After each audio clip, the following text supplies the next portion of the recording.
Yes, welcome back to our YouTube channel, Pakatok TV. If hindi ka pa subscribe sa ating channel, kindly subscribe and like. So our topic for tonight is all about the difference between theft and robbery. So first of all, let's define what is theft. So these are the elements of theft. It involves taking someone's property with the intent to deprive them of it. Second is does not involve the use of force or intimidation. Third can be described as a sneaky or surreptitious act. Fourth is examples is include pickpocketing, shoplifting, or taking something from someone's unattended property. So it is the theft.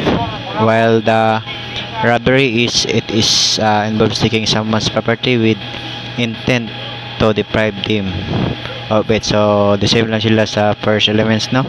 Second is requires the use of force or the threat of force to the take of property. So the second is difference. Ang first, ang theft kay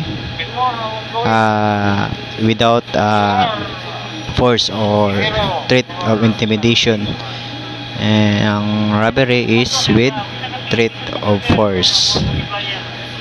Third elements of robbery is often involves a face-to-face confrontation, so face-to-face actual, while the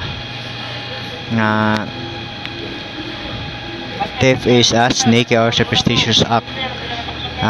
Fourth elements of robbery is examples include mugging, carjacking, or holding someone up at gunpoint. So ang pagkatandaan lang natin, ang kaibahan sa dalawa is ang theft is without force or intimidation, while the robbery is with force and intimidation. It is both involves taking someone's property without the consent or with the intent to deprive it from them. So hopefully may natutunan kayo sa topic natin ngayong gabi. If nagustuhan nyo ang video na ito, please like and subscribe our YouTube channel, Pakatok TV. Thank you very much and God bless us all.